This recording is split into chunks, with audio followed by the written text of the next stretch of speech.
Lu boleh berbeda dengan STY, berbeda dengan Erik, berbeda dengan Kuci, tapi this is our national team. Apakah STY punya pemain yang selevel dengan Justin? Saya pikir untuk saya ini enggak. Apakah Sinteyong sebegitu dewanya? Maka ketika saya mengkritik Sinteyong lalu semua berbondong.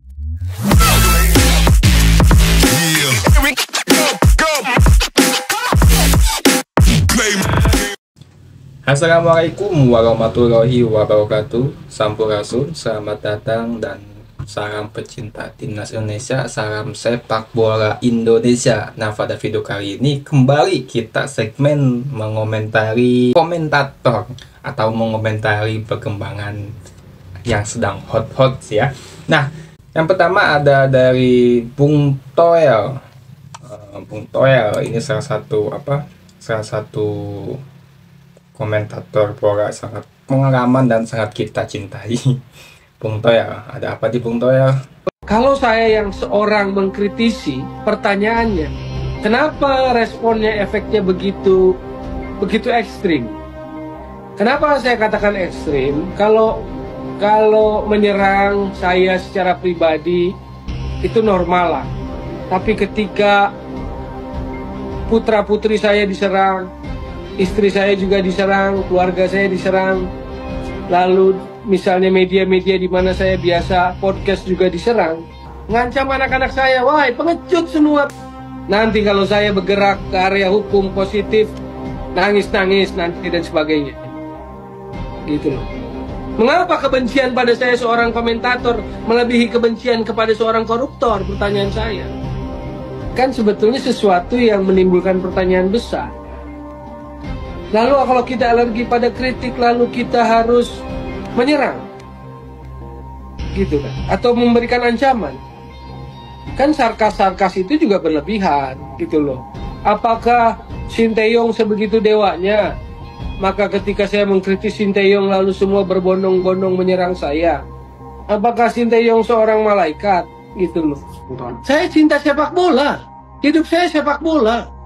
Motivasi saya tentang sepak bola. Jangan seenaknya aja bicara di ruang medsos, di ruang publik seperti itu. Itu teori sepak bola. Football Development mengatakan seperti itu, bukan Toel ngarang. Saya tidak ada urusan pribadi dengan Sinteyong. Teman-teman semua, emang kali ini emang begitulah masyarakat kita, mayoritas di Indonesia yang bermain sosial media sangat, artinya masih kurang dalam sopan santun ataupun selalu menyerang bila sesuatu tidak sependapat ataupun tidak sepemikiran dengan orang tersebut. Dan di sini emang kalau sampai menyerang anak, istri, anak-anaknya, keluarganya, itu sangat berlebihan dan itu sangat tidak bagus, dan itu sangat di luar udah ekstrim banget. Soalnya bagaimanapun Bung Toel ini hanya memiliki pandangan, memiliki perspektif mengenai timnas Indonesia, dan di negara kita adalah negara demokrasi, orang bebas berpendapat, artinya bebas berpendapat dilindungi oleh hak-hak konstitusi. Dan mungkin juga Bung Toel mesti bisa sadar juga bahwa emang masyarakat kita seperti itu. Mungkin Bung Toel kaget kali ya, anak istrinya kaget ikut-ikut diserang. Dan saya tekankan emang ini sesuatu yang sangat salah kalau seumpama menyerang sampai ke keluarganya. Dan emang seperti itu.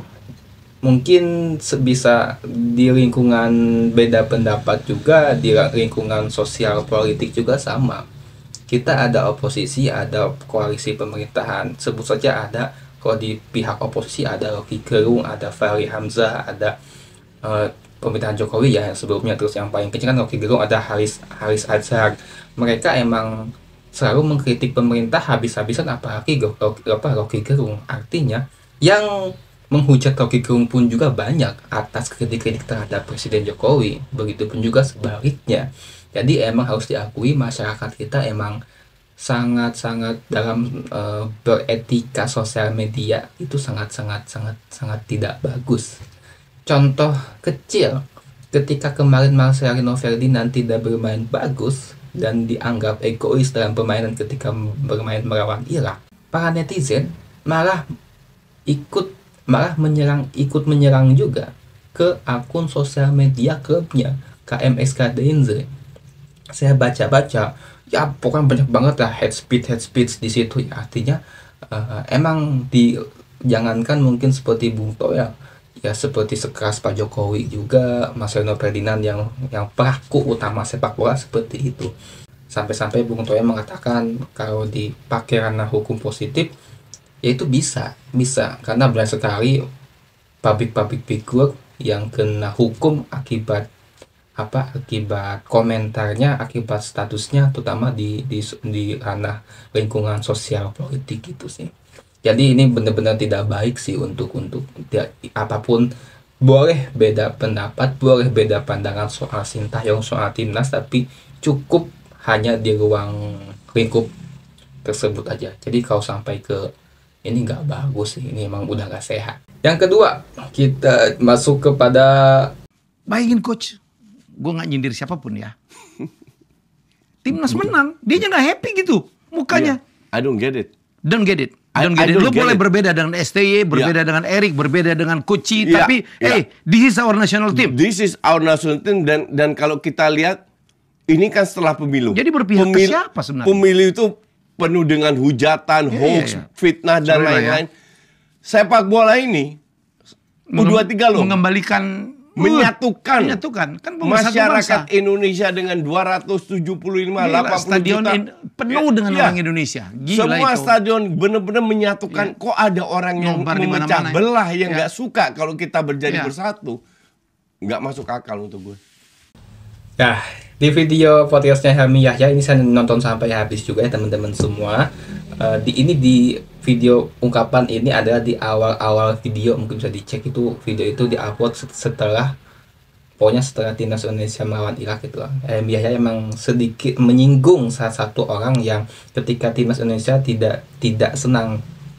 Boleh berbeda tentang pandangan tentang Sintayong, timnas dan sebagainya, tapi Kemon untuk timnas emang harus benar-benar emang tidak ada lawan gitu. Artinya mesti sepakat bahwa kemenangan timnas itu emang sangat diinginkan itu. Dan Coach Justin menanggapi bahwa sepak bola ini adalah menyatukan masyarakat Indonesia. Betul, karena setelah Pilpres itu kan U23 itu kan setelah adanya Pilpres, bayangkan aja Pilpres yang penuh MK ya. U23 itu setelah putusan MK kalau nggak salah itu ya. Bayangkan aja Pilpres yang penuh dengan narasi-narasi benar-benar sangat luar biasa di sosial media, terpecah belah, adanya U23 sampai semifinal itu betul-betul menyatukan. Setiap daerah mengadakan nobar, bahkan selalu menjadi trending topik. Poinnya di sini adalah orang menganggap bahwa Helmi Yahya ini emang menyinggung Bung Toel, karena ketika Bung Toel itu ada ekspresi Bung Toel tidak orang pada merayakan gol, tapi dia tidak hanya begini aja gitu ya. Itu ada kok, lupa itu lawan timnas lawan mana itu ya. Walaupun Pak Helmi Yahya tidak menyebutkan langsung ke orangnya, tapi warganet menganggap emang itu untuk Bung Toel. Emang sih kok saya secara objektif ya melihat Bung Toel ini secara subjektif saya gitu ya, melihat emang agak kurang senang kalau sumpama. Mungkin tetap senang tapi kurang senang ketika timnas senang. Bingung gimana ya mengatakannya. Jadi saya menganggap memang tidak senang dengan Sintayong dari ungkapannya, dari statementnya, tapi tetap dia cinta timnas sih bagaimanapun juga. Oke, kita ke video yang ketiga. Ini berpikiran ST nggak berani menurunkan pemain yang di luar yang ada. Karena memang ke dalam skor kita tidak sebagus yang ada di tim-tim lain seperti Irak atau Uzbekistan. Kalau misalnya Justin nggak main, Nathan nggak main, jadi siapa yang mau main lagi? Kita bukan mengecilkan pemain Liga Indonesia atau anak-anak muda Indonesia yang main Liga 1. Cuma memang kita harus jujur, memang kualitas, cara bermain, cara pandang dia, satu sentuhan dia, bergerak, moving, bergerak. Nathan bermain bisa di kanan, bisa di kiri. pandangannya, dia bisa sweet play, dia bisa one touch, dia bisa reading the game-nya bagus, dia tenang dalam menguasai bola, seling bolanya bagus. Nah, ini pasti diakui oleh STY. Kalau dia misalnya di Nathan tidak main, siapa penggantinya? Kita harus jujur juga. Jadi sebenarnya kedalaman skuad ini untuk ke depan memang harus kita cari putra-putra daerah Indonesia, bangsa ini yang bagus. Apakah itu dari Liga 1 yang ada, atau apakah kita perlu tambah pemain diaspora lagi? Karena di pertandingan seperti kita melawan Uzbekistan, kita nggak punya lagi. Ketika melawan Irak, kita nggak punya. Ketika Irak menggantikan pemain pemain pengganti, ritme permainnya tetap seperti biasa, bahkan lebih gila lagi itu Irak. Juga Uzbekistan, ketika dia memainkan penggantian pemain antara pemain satu dengan pemain yang lain, jadi antara pemain cadangan pemain inti di dalam suatu tim, ada namanya kedalaman tim itu sangat luar biasa. Kalau bisa ya 50-50 lah, 11-12 Bang. Karena kalau misalnya Rizky Ridho tidak dimainkan, kita yakin pengganti Rizky Ridho ini kemampuan dia tidak begitu beda. Atau ketika STY menggantikan Justin, karena Justin tidak bisa, karena dipanggil oleh di klubnya, nah, kita harus yakin penggantinya ini tidak terlalu jauh berbeda. Dan apakah STY punya pemain yang selevel dengan Justin? Saya pikir untuk saya ini enggak. Oke.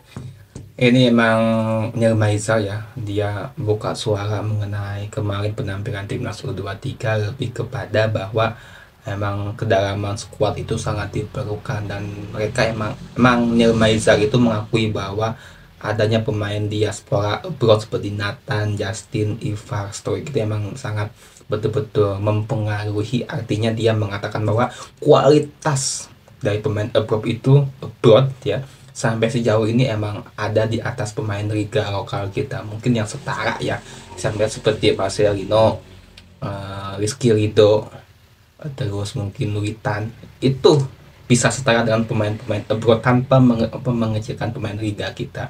Dan emang harus diakui bahwa emang coach Nirmaiza bahkan di statement terakhir tadi mengatakan pemain sekelas Justin sejauh ini belum ada untuk Liga 1 ya, yang bermain di Piala AFC U23. Jadi emang pemain ya mesti betul-betul pemain kita mesti berani untuk menyamakan kualitasnya. Emang harus diakui, saya secara subjektif pribadi yang mampu untuk menyamai kualitas setara pemain lokal kita atau pemain Liga 1 itu hanya Rizky Ridho, Marcelino sama Witan. Kadang Witan juga up and down, tapi dia selalu betul-betul selalu berusaha untuk memperbaiki gitu. Oke, teman-teman semua, ada lagi gak? Kita cek lagi. Oke, teman-teman semua, itu ya, mungkin video udah terlalu panjang, ini udah 13 menit ya di segmen mengenai mengomentari persepak bola Indonesia. Cukup sekian untuk video kali ini. Mudah-mudahan yang nonton video ini diberikan kesehatan, diberikan kelancaran rezekinya, diberikan kelancaran dalam hidupnya, secara rezeki berkah. Ya bagi yang memberi paket kuota selalu terpenuhi dan selalu lancar membayar wifi untuk pakai yang provider fiber optik ataupun IPTV, bisnis dan sebagainya. Dan tentunya ditonton sampai full. Terima kasih, sampai jumpa di segmen berikutnya. Wassalamualaikum warahmatullahi wabarakatuh. Salam sepak bola Indonesia.